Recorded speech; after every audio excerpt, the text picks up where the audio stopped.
গত শরতের শেষ সময় ঢাকার আকাশে শরতের আমেজ পাওয়াটা একটু কঠিন। এই মুহূর্তে দেখা যাচ্ছে না। আমরা এগিয়ে চলেছি কক্সবাজারের দিকে।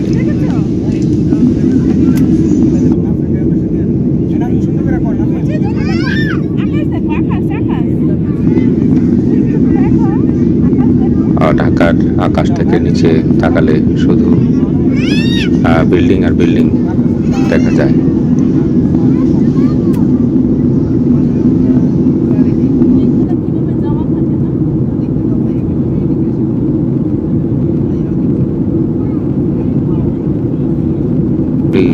ঢাকার আকাশটা পার হয়ে আসলাম এবং ভেসে থাকা মেঘগুলো আমাদের সামনে উপস্থিত হলো। এখন আমরা আরো উপরে আছি এবং আমরা এখন মেঘের উপরে আছি। একটু আগে আমরা ছিলাম মেঘের পাশাপাশি, এখন আমরা মেঘের অনেক উপরে চলে এসেছি এবং এই উচ্চতা থেকে শুধু এরকম সাদা মেঘ, নীল আকাশ, এটাই দেখা সম্ভব। এই যে আমরা, এটা কিন্তু কক্সবাজারের, এটা কি নদী নাকি রাস্তা? এখানে যে ল্যান্ডস্কেপ আমরা পেলাম দুর্দান্ত। আমাদের ঠিক নিচেই মেঘ বা পাশেই মেঘ ভেসে বেড়াচ্ছে, এর নিচে এটা সম্ভবত একটা নদী হবে, নদীর নাম জানি না, বেশ বড় নদী। আমরা উপর থেকে দেখছি নদী অনেকটা সাপের মতো এঁকে বেঁকে কক্সবাজারের বুক চিরে এগিয়ে চলেছে নদী। এটা একমাত্র পাখির চোখেই এইভাবে দেখা সম্ভব। ল্যান্ডস্কেপ একদম পরিষ্কার দেখা যায়, নিচের নদী, জমিন, মানুষের ঘরবাড়ি।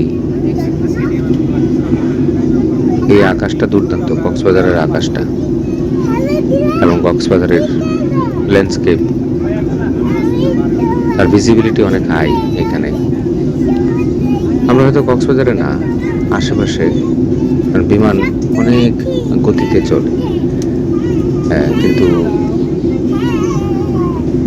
আবার হয়তো আমরা কক্সবাজারেই আছি, কারণ আমরা নিচের সব দেখতে পাচ্ছি। আর কিছুক্ষণ পরে আমরা ল্যান্ড করব। তো এই ভিডিওটা কত শরৎকালের শেষ দিকে আমরা কক্সবাজার গিয়েছিলাম, তখনকার ভিডিও।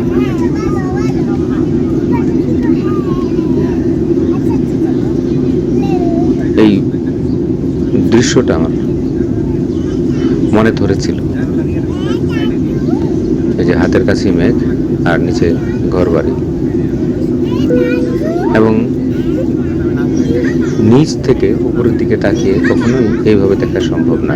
একমাত্র পাখিরা এমন দেখতে পারে, সবচেয়ে ভালো দেখতে পারে ঈগল, সবার উপরে থাকে ঈগল, শুধু পাখিরাই এমন দেখতে পারে। তো বিমানে উঠলে পর আমরা কিছুটা পাখি হয়ে যাই। দারুণ স্মৃতি।